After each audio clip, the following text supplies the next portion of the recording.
Et bonjour France, écoute, on me pose une question, on me demande de Jean, est-ce que tu peux boxer avec un nez cassé?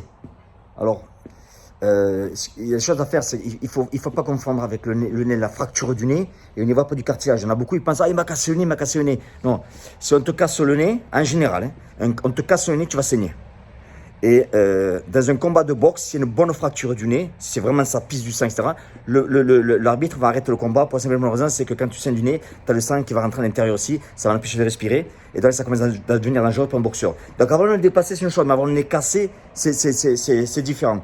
Donc qu'est-ce que vous faites? Si vous avez une fracture du nez, vous allez voir, vous allez faire ce qu'on appelle un X-ray, une radio extérieure, ils vont le voir de suite. Moi je vous conseille d'avoir un docteur, que lui va vous dire ce qu'il y a à faire. Il peut aussi vous le remettre, vous pousser droit, mais ça encore ne le faites pas parce que si vous n'êtes pas docteur, je vous déconseille de le faire. Mais allez voir un docteur, il va vous dire de suite si c'est fracturé ou pas. Ce qu'il faut savoir, c'est qu'à peu près on est cassé. Après à peu près 4-5 semaines, tu peux recommencer à travailler. Bien sûr, tu vas pas te faire casser ta gueule, mais 4-5 semaines, c'est bon.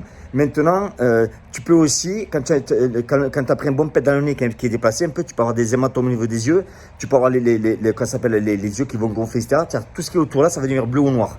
Donc ça, c'est normal. Mais encore une fois, c'est différent avec une fracture du nez. Fracture du nez, je vous dis, c'est l'os qui casse, l'os qui casse. Le niveau du nez, ça casse là, et automatiquement, vous allez saigner.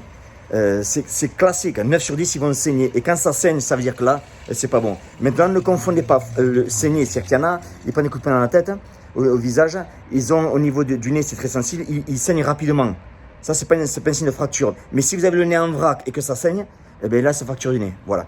Donc voilà, concernant cette réponse-là, moi je conseille aux gens, dès qu'il y a une fracture du nez, en fait, s'arrêter de boxer, de fixer ça avant de redémarrer, parce que sinon c'est pas bon.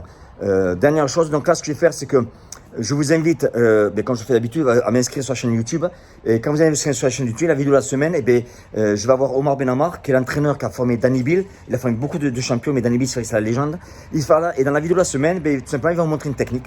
Une technique qui est importante pour lui, pour le Muay Thai. Ce sera, je sais pas, il va partir, il est là, Omar.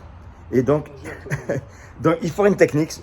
Vous savez, vidéo de la semaine, il expliquera une technique spécifique du Muay Thai. Voilà. Vous inscrivez sur la chaîne YouTube et je vous envoie ça, la vidéo dès que sera faite de la semaine. Allez, la bise.